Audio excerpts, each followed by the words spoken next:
welcome to another episode of Experts Eating Cake. I'm your host, Michelle Thomas. I'm founder of the Happy Business Club. And one of my favourite things to do is eat cake with my mates and talk about important business stuff. Now, the person that I've got on today is a good friend of mine. I've known her for a number of years. Amazing, amazing designer, Hollie Ellis. She's super creative and she helps you to find and fill in the gaps in your marketing and your branding.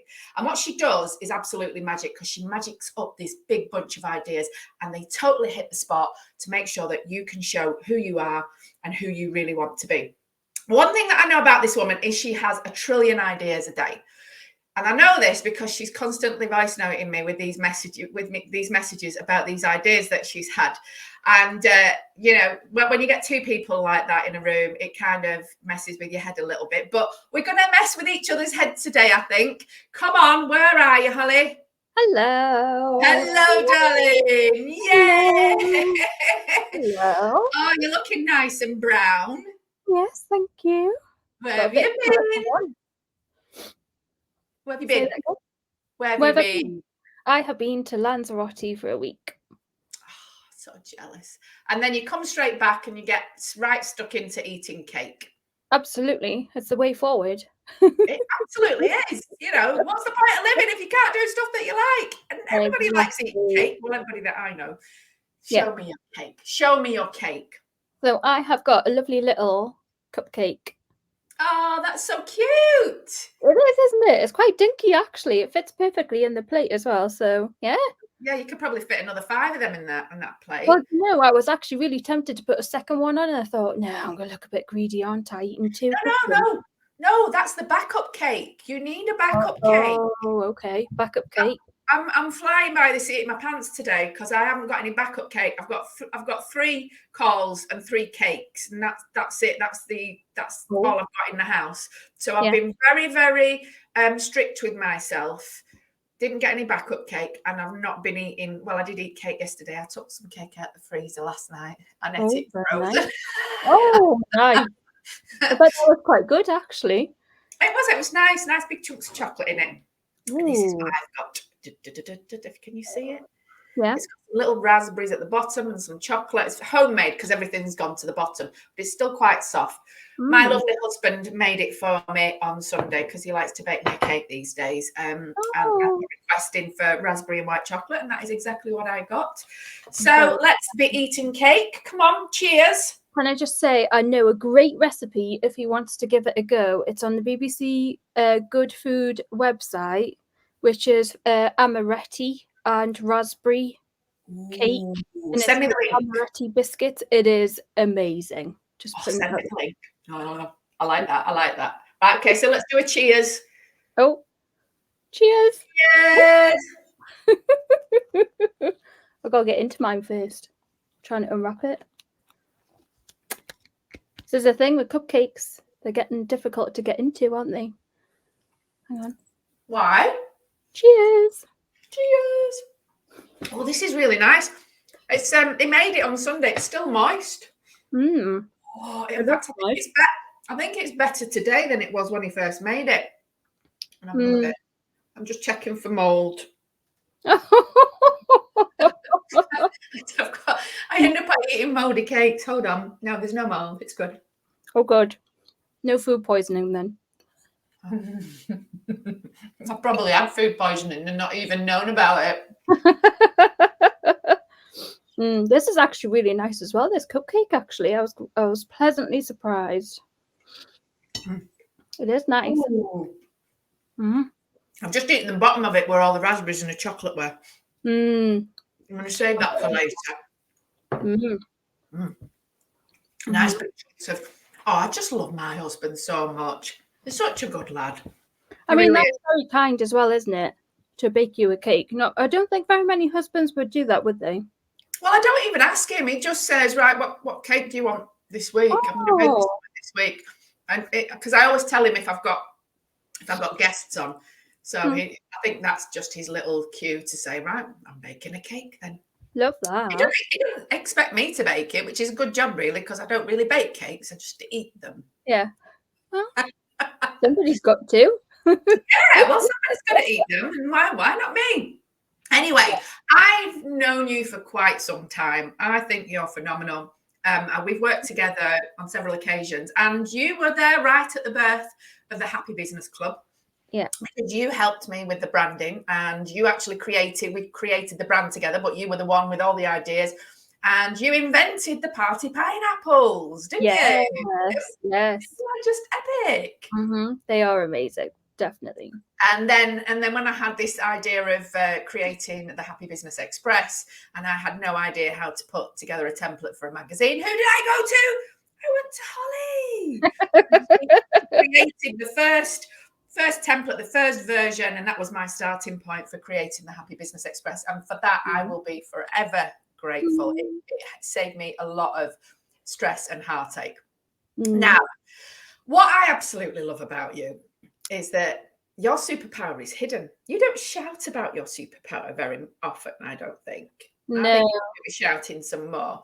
But when somebody comes across you, your superpower actually bursts out of you and it smacks you in the face. You are that good. It's like you just delve into somebody's brain. You ask a couple of questions, then you go, and then whatever comes out is like, oh my God, how the hell did you do that?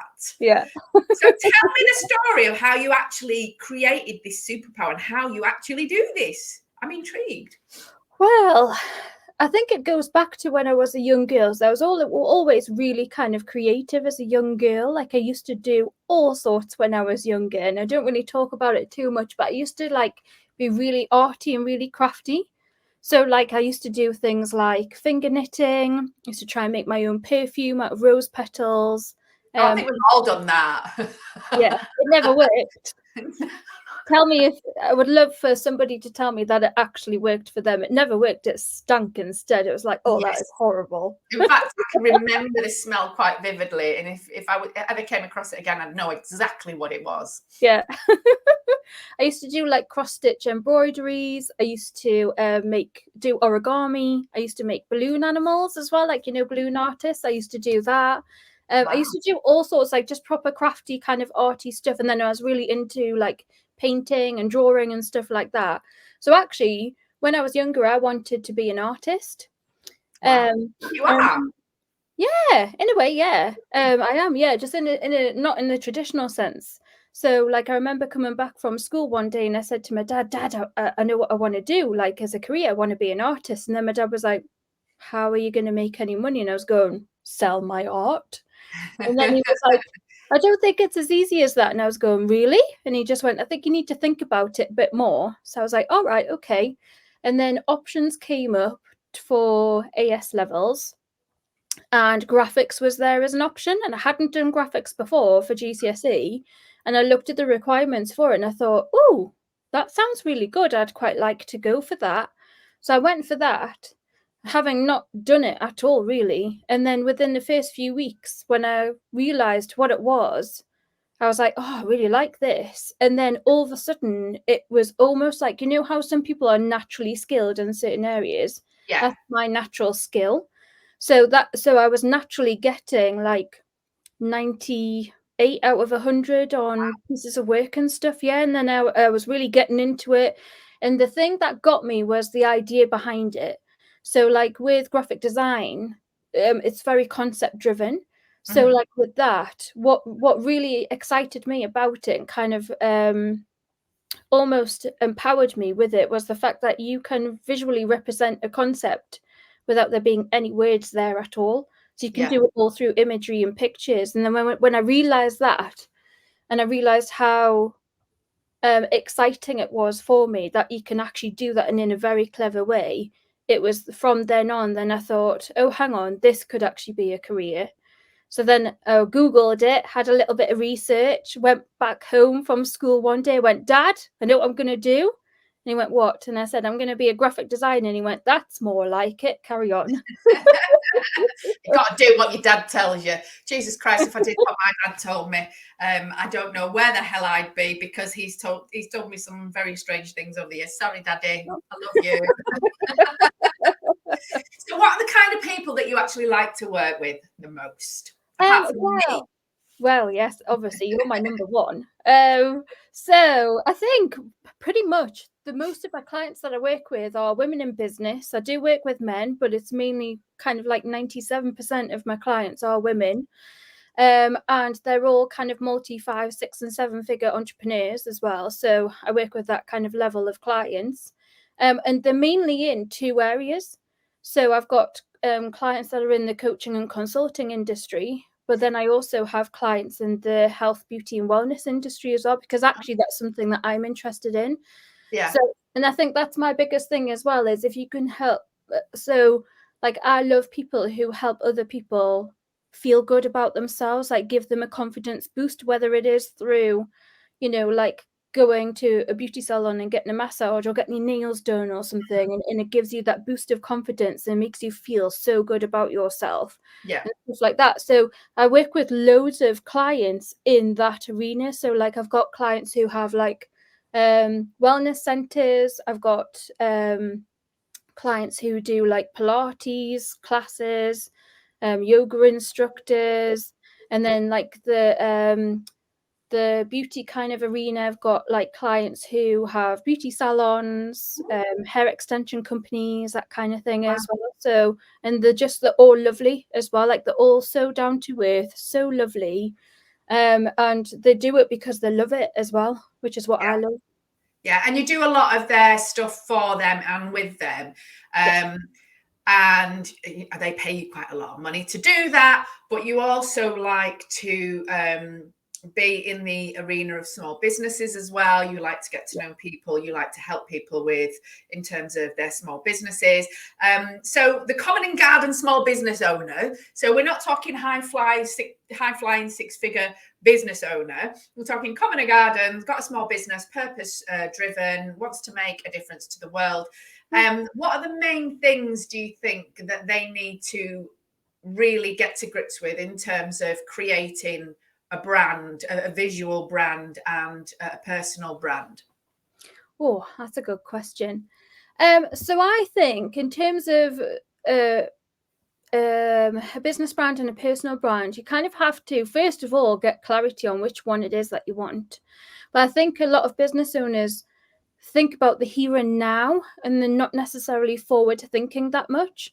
So I would actually, it's mainly clarity really, and then everything needs to align with that. So it's almost like what are you doing, like why are you doing it? So getting really clear on your why, like why are you doing this, what is your mission? So your mission is very much like what are you on a mission to do, what are you on a mission to create, what are you on a mission to in terms of impact that you want to create and stuff like that as well. So getting really clear on that and actually really forward thinking to properly to the future as well, and reverse engineering from there. So again, a lot of business owners forget to do that, whereas I'm very much like, well, this is part of your brand strategy, which is what I do as well. So I always kind of go like, what is that very, very end goal? Is it just to have a business that's going to give you the lifestyle that you want and the financial security that you want, so that when you do retire, that's it, the business is gone? Or do you want a business that you can grow, develop, and expand to the point where you exit that business and sell it, or exit it and pass it on to someone else in your family and you still be a silent partner, that kind of thing? So you really need to forward think that far. Yeah. Because then what you create brand wise and personal brand has to align with that end goal. Yeah. And I think as well, from an aesthetics point of view as well, just make it really clear, simple, but also consistent as well. So like that's a big one, the consistency of it. And it's messaging as well. So again, there's so much involved in brand strategy, but you've got to make your messaging clear. Your offers have to be clear. You need to know exactly who it is that you want to be working with and helping in terms of ideal clients. Telling a story is going to be really powerful as well. And then aesthetically, just making sure that everything matches across everything, that it's consistent, that it's not overly complicated. Like I've had my own branding in the past. When I first started out, I had something like 7 different colors, and it was even confusing me. Whereas I always say, like, my ethos with everything is less is more. So if you can do it in a lesser way, but actually do more in that less way, then do it. So like my design style is very simple but very powerful at the same time, because I also take that into account with the less is more. So like, I personally do not like designs that are really ornate, full of massive amounts of detail, because it actually puts me off. Yeah. And that's not my style anyway. Whereas actually, and that's not the kind of client that you generally attract or work with anyway. no, yeah, exactly. So mine, they're very much clients that I work with, they're very aligned, because they're very much the same as well. Like, they want it just done. They want it done well, but Yeah. in a simple, really effective way. Because Yeah. again, when you get to a certain level of business, you don't have time to actually faff around and have loads of revisions on designs. It needs to pretty much be done within like 2 revisions. Yeah. Because it's the whole thing of progress over perfection as Yeah. well. Everything you're saying resonates so much with me, and it's partly to do with the fact that way back when, all those years when I first got myself together and started with the branding, everything that you said still to this day actually resonates. The future proofing.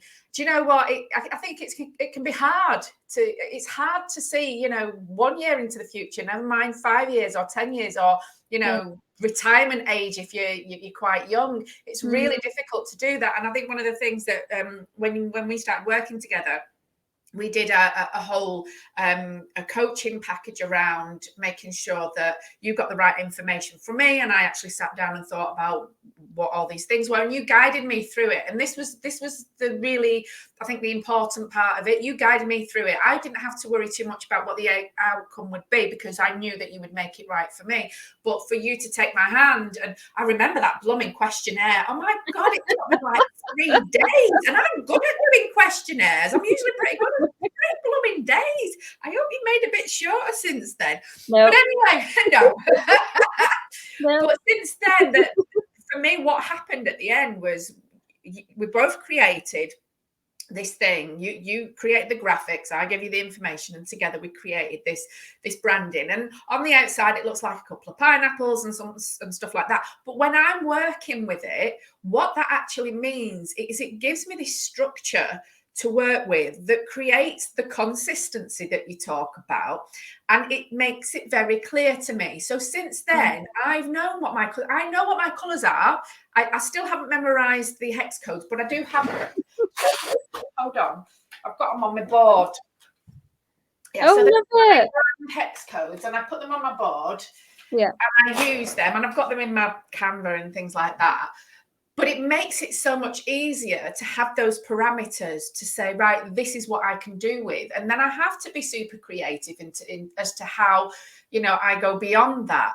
And it does make a difference, but it just makes me instantly recognizable. So over the years, people do know who I am. People do associate certain things with me, and I am anchored in. And that's quite an important thing. So, if I said to you, I'm talking about somebody, cake, pineapples, and epic. Who would spring to mind? There you go. And for the longevity of your business, if you're here for the long haul, it's very important to get it right. And I know that you pull that out of everybody. But you have layers. It's not just graphic design. It's not just making it pretty. It's not just creating brands. There's a lot of psychology behind it, and it's stuff that you've been working on and getting all booked up, as in certified. Tell us a little bit more about the psychology and how you work with that as well. Well, do you know, it was actually when I was studying graphic design about I don't really want to go on, tell us everything. I feel so old, but probably, let me think. So when I was studying graphic design, I would have been like 19, 20 years ago now. And I think like I had to do a paper around color psychology and different meanings that color has and symbolizes and stuff like that. And actually, it's different according to different countries as well. So what one color means in one country will be very different to what it means in another country as well. And in terms of the psychology part of it as well, so color does come into it, but I use it a slightly different way. So I almost I do describe it as a work of art, how I do it, because I have my own way of doing it. Yeah. But it's very much kind of like, you know, I ask clients what colors do they like. First of all, what colors do they not like? Because I'm not going to design them a brand that is in the colors that they hate and dislike. Like, there's no point in doing that, because you Yeah. can't live and breathe your brand if it's using colors that you don't like at all. Mhm. So I take the colors that they do like, and then I kind of look at all of the information that I've gathered. So obviously the questionnaire that you answered, all of that information, I then kind of immerse myself into it. So like I basically like go meticulously go through the answers. I really kind of like immerse myself into what you've told me. I almost become, Imagine your brain's like a matrix. yeah. I almost That's how I become imagine it. your brand. So I immerse myself in. I take your brand on. It's always, and if I'm out and about doing something, it's always actually still working behind the scenes in the back of my brain as well. Even though I'm probably like doing other things, it's still there and it's still working away. But what I kind of do is I look at the colors that somebody has said that they have liked. I look Mhm. at what their business is. I look at what their values are as well. And then I look at who their ideal clients are, which is the most important part too. Yeah. And then I kind of amalgamate it all together in what feels like a work of art. But to me, it's almost like, you know, if you've got somebody who says that their brand value is confidence, and yellow or orange could be the color for confidence, which is more than likely it is from color psychology.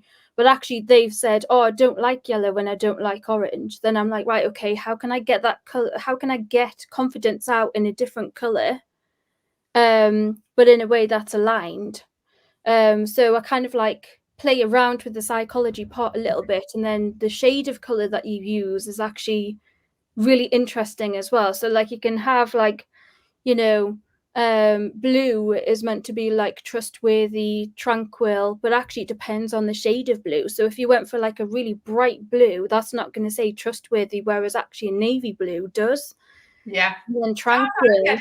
Yeah. yeah, so tranquil, I wouldn't say as a bright blue. It would actually have to be like a cooler, warmer blue, but more on the warm side, because if it's meant to be calming and tranquil, it can't be like a cool shade. There has to be a warm element in there. So it's literally all of that goes around in my head. And then I've done it before, creating custom color palettes for clients, where I'll have like 4 shades of navy blue, and then I'm trying to decide which shade, and there could be like the smallest minimal difference between them. And somebody might go on, like, see my screen while I'm working, go, what are you doing? I'm like, oh, I'm trying to decide which navy to go for, and they'll be like, oh, but they all look the same. I'm like, but they don't. They Do you don't ever all look do the interior same. design and painting and stuff like that? Because Oh, my nightmare. that's a skill that would be really good for that, wouldn't it?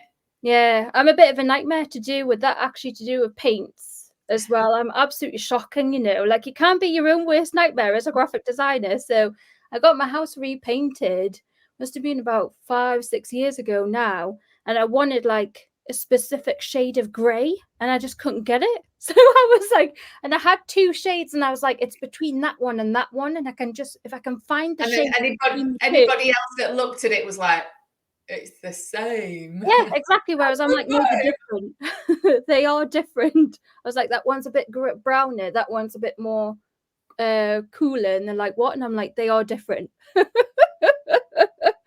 So Oh, yeah, but it's good fun. yeah, of course it is. I mean, you're playing with colours and creativity, and that Yeah, generally tends to be lots yeah. and lots of fun. What are the kind of things that have actually surprised you on your journey through working with people and helping them with their branding and things like that? Oh, that is a very good question. I think maybe in the past, some things that have surprised me has been where, you know, I think my record, I've got a very good track record for what I do, and I really do. Um, but there have been a few clients where it just didn't work out. And I Mhm. think it's because there was just a slight lack of understanding. And no matter how I tried to articulate Yeah.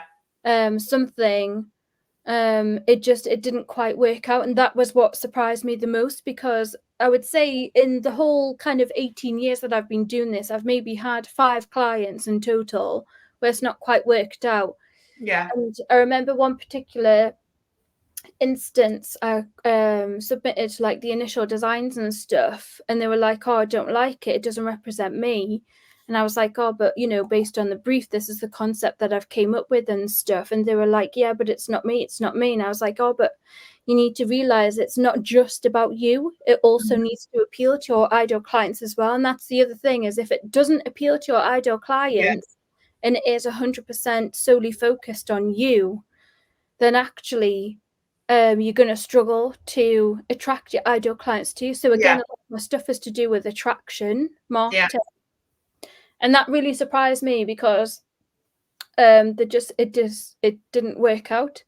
And I think some people are just not ready for it. They're not clear enough in their own minds, and sometimes being clear on what you actually want is quite a difficult place to get to. Even with the help of somebody like yourself, even with a 500-page questionnaire, sometimes if they are not able to get there themselves, it doesn't matter who tries to lead them there, then they're not able to get there themselves. And sometimes it's just a matter of time or experience, or even just a eureka moment that shifts everything.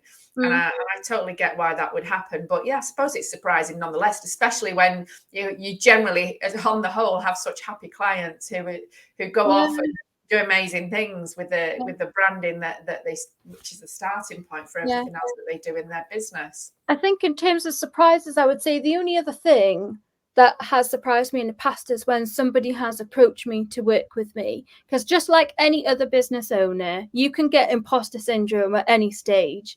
And even after literally doing this for 18 years and working with some really well-known entrepreneurs, like if a well-known entrepreneur gets in touch with me and asks to work with me, I still sit there and go, me. You want to work with probably me? Because I told them to go to you. That's what it is. Yeah. My mate's like, just go speak to Hollie. She'll sort you out. Thank you, very kind.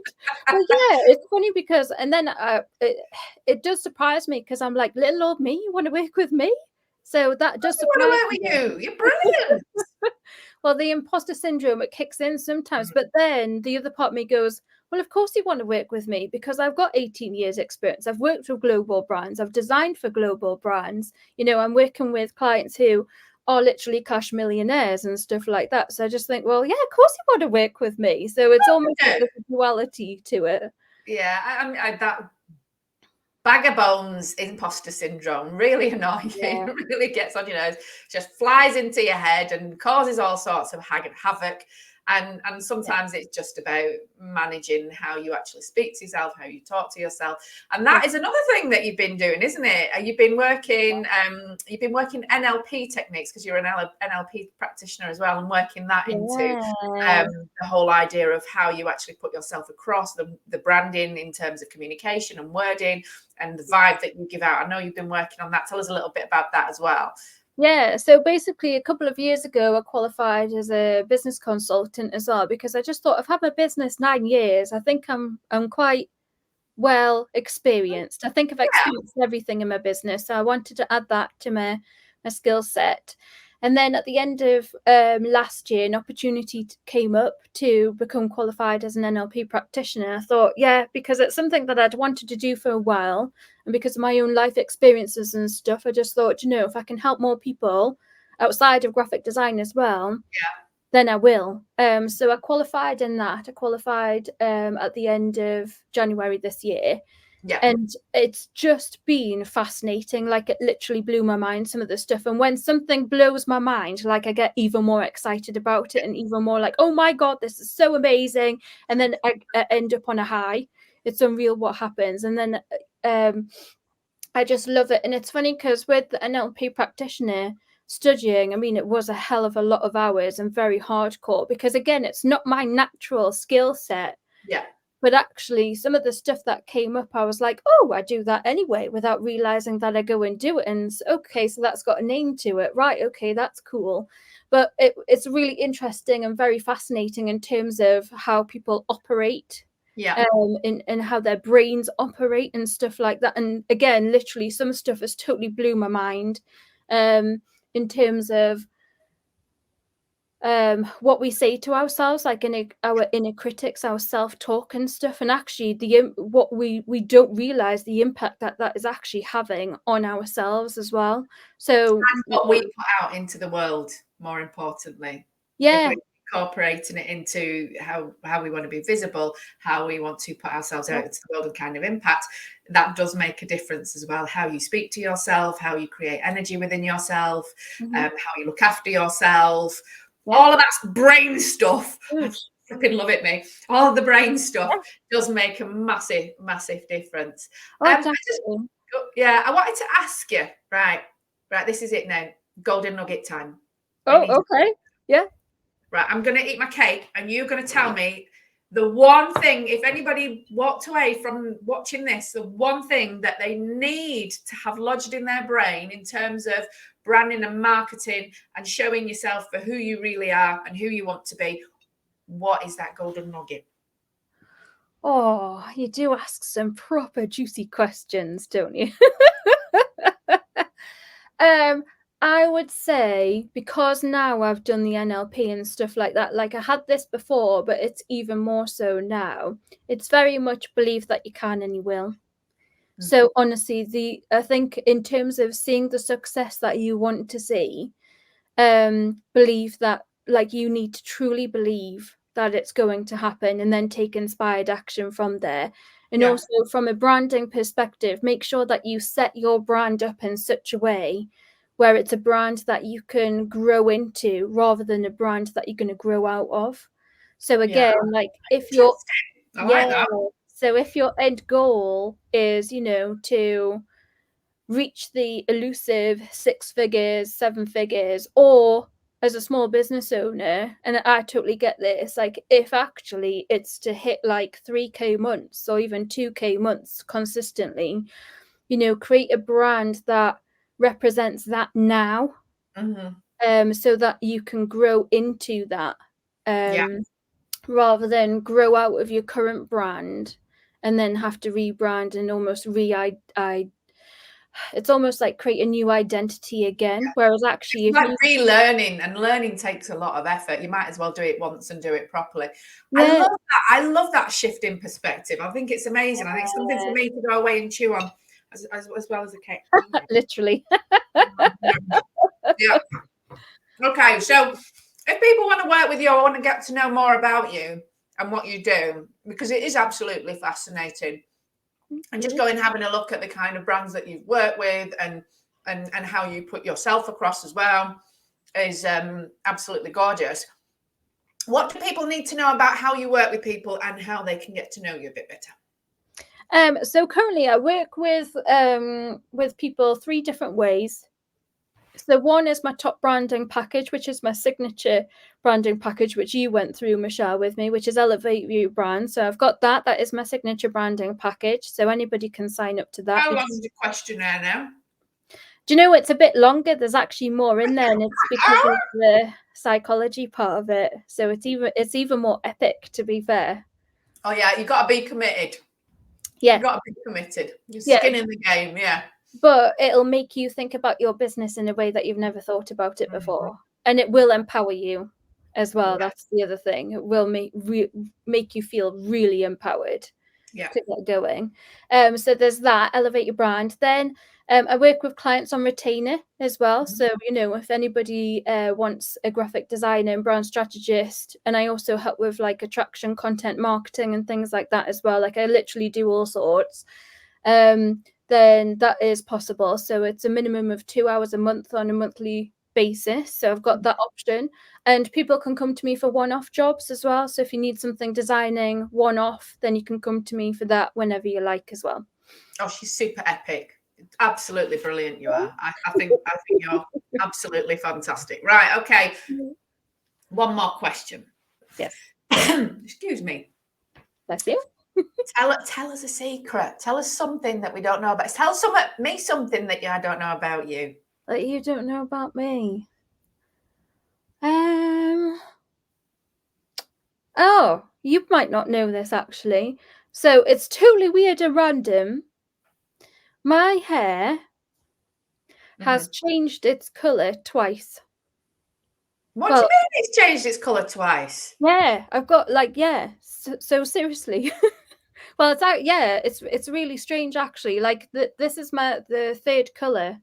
So I was born with ginger curly hair.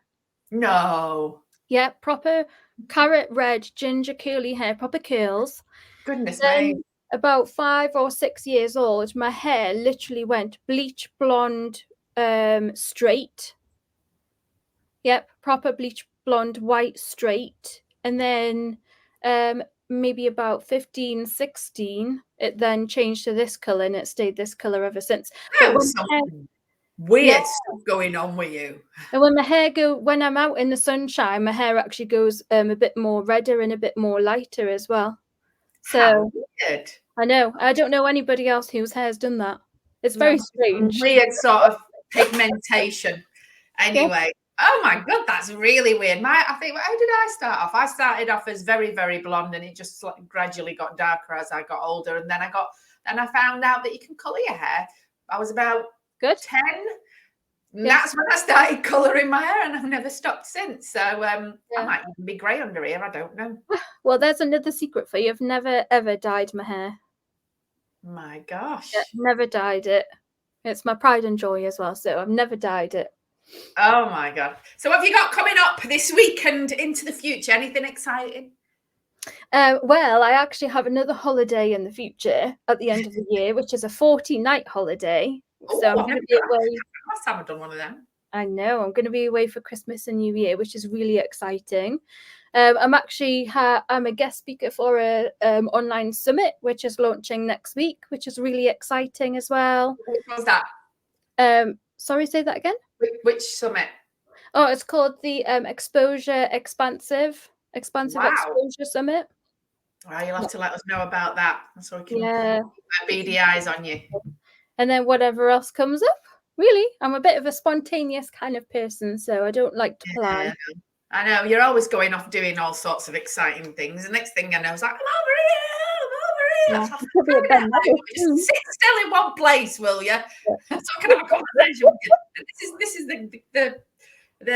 it's taken such a long time to actually get you to this place. I had to grab you off the back of the holiday. Anyway, thank you so much, Hollie, for coming in, telling us about yourself and your wonderful business, showing everybody your expertise, and just being your absolute fabulous, glorious self. I absolutely love you. I love you too. That was the amazing Hollie Ellis, my favourite designer. And I'm hopefully going to get to eat cake with her in real life at some point in the not too distant future, because I love that woman to bits.